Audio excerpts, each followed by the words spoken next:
A day in my life as a content creator na feeling sikat. Hello mga mi, kamusta ang buhay-buhay?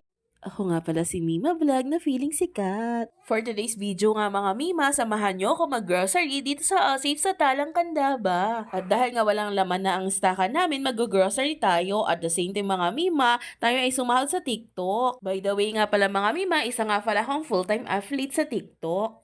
At eto nga mga Mima, sinama ko yung nanay ko at ang pamangkin ko mag-grocery. Dumaan na nga pala muna kami dito sa 7-Eleven para mag-withdraw dahil naalala ko wala nga pala kaming cash. At ito nga pamangkin ko nagtuturo na dito sa 7-Eleven, wala pa nga kaming pera. Ang sabi niya bumili na daw kami ng ice cream. Yun lang naman yung sekreto mga Mima kung bakit bumibilog ang pamangkin ko. As a full-time affiliate marketing, mga sumasahod na pangtusto sa aking pamilya. Bali 9 months na nga pala akong affiliate sa TikTok. At eto nga mga Mima, sinusubukan ko maging content creator dito sa Facebook. Tara mga Mima, samahan niyo ako mag-grocery dito sa OSave. Dahil nga pala mga Mima, mura dito sa OSave para mga Mima sa ibang mga grocery store.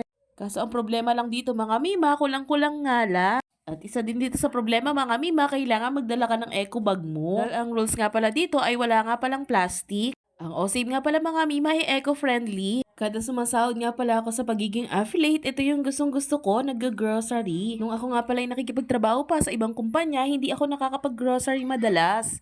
Kasi ang sinasahod ko mga Mima kulang pa sa sarili ko nung nasa company ako. At ngayon nga mga Mima na full-time affiliate ako na medyo okay naman ang kita. Palagi nakakapag-grocery at nakakapagbigay na sa magulang. Nilipat ko pala mga Mima sa ibang pushcart yung aking pinamili. Kasi yung pamangking ko busit na busit nga pala gusto niya sarili niya yung pushcart. Mahirap pala may kasamang bata mga Mima sa grocery store kasi lahat ng gusto niyang kuhanin. Medyo pasensya na kayo mga Mima sa aking video kasi yung taga-video ko malikot. By the way mga Mima, yung taga-video ko dito yung nanay ko nga pala. O diba, inutusan pa yung nanay. At ito nga yung pamangkin ko, tingnan nyo naman, mas mauna pang mapupuno yung kanyang pushcart. Konti nga lang yung ipapamili ko dito mga Mima kasi nga po, kulang-kulang dito sa OSave. Gusto ko kasi nag-grocery mga Mima, yung kompleto lahat. Kaya sabi ko sa nanay ko, next week na lang kami mag-grocery ng maramihan.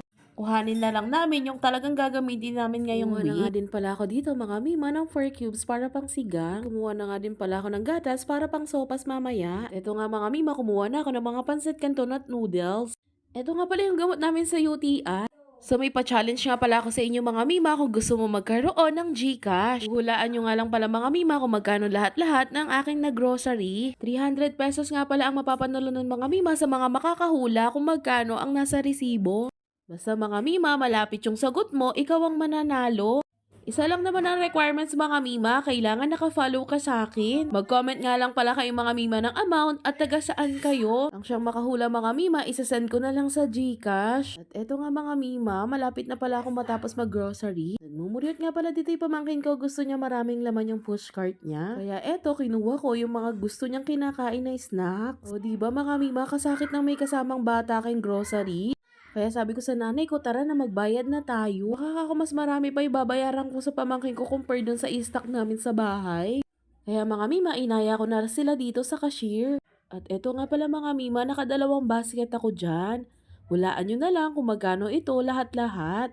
Pag may nakapaghula nga pala mga Mima, i-reveal ko tong resibo. Basta mga Mima, malapit yung amount dito sa resibo na maihuhula mo. Kaya kung gusto mong manalo ng GCash, mag-comment ka na mga Mima. Open naman po ito sa lahat mga Mima basta naka-follow ka.